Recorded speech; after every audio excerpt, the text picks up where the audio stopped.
Tuwing tag-ulan, may specialty ang mga Kapampangan, gawa ito sa elige o taba ng talangka, ang crab paste. At kung pasarapan ng crab paste ang paglalabanan, sa bayan ng Sasmuan, may isang matunog na pangalan, si Nanay Patricia. Araw-araw hindi bababa sa 50 kilo ng talangka ang pinapakyaw niya sa palengke para gawing crab paste. Kasama ko dito, si Ma'am Patricia Kulala. Naku, kayo po ang gumawa nito. Wow, talaga ha? At sa isang araw, medyo marami-raming taba ng talangka na gagawa niya. Tignan niyo naman to. All that goodness. Oh my gosh, pag kinain ko lahat ito. Good luck sa cholesterol. Alright, ang ituturo sa atin ngayon ni Ma'am Patricia kung paano ginagawa itong napakasarap at napaka-sinful na taba ng talangka. Lalabas ko yung laman. Ang first step sa paggawa ng crab paste, ang pagpupusit. Kapampangan word ang pusit, na ang ibig sabihin ay pagkuha ng alige gamit ang pagpukpok. Gumagamit kasi sila ng martilyo para kunin ang taba ng talangka. Isasakto mo doon sa butas, saka mo siya pipit-pitin. Ayan po. Ayan. Tapos, yun o, ayan na siya. Okay. Siyempre, sinasahod namin doon sa ilalim. So, gaano po karaming talangka ang pipisat din siya sa isang araw? Ang ginagawa ninyo? Pinusit namin kanina, 100 kilos. 100 kilos? Grabe! Dalawang banyera.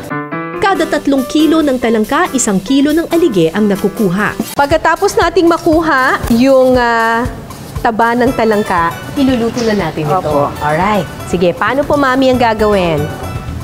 Konting mantika. Konting mantika. Bawang. So, magigisa lang tayo ng bawang. Ito, lagay na Ayan. So, hintayin lang natin mag-golden brown. Tapos, ayun. Taba. Parang nagbubuo siya ngayon, ano? Itong taba ng talangka na ito, kasama na rin dito yung mismong meat yung mismong laman niya, di ba? Hindi lang yung mismong taba. And kaya naman kahit lalaki na konti lang yung alige, ay nagagamit pa rin dito. So kanina yung mga itim-itim na nakikita natin, nawala na siya, naging orange na rin siya. Tapos yung mixture natin naging very bright orange na ngayon yung itsura. Ano po ito? Asin? Asin. Okay. Konti lang yung asin kasi medyo maalat na as it is yung talangka. Kailangan lang natin lagyan ng asin para ma-neutralize yung nilagay nating suka. Medyo maasin-asin yun eh. Hahaluin ito ng 2 to 3 minutes hanggang sa maluto ang alige.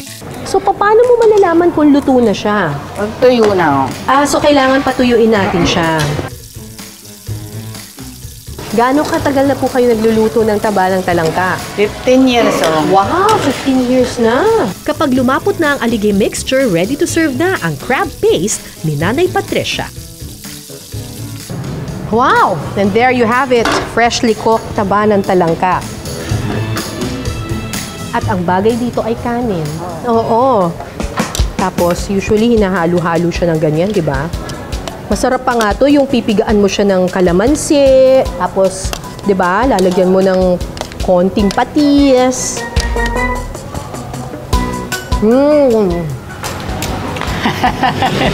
Ang sarap! Ang sarap niyo magluto, ha? Alam mo, fresh na talaga kasi nalalasahan mo pa yung talagang, alam mo, talangkang-talangka.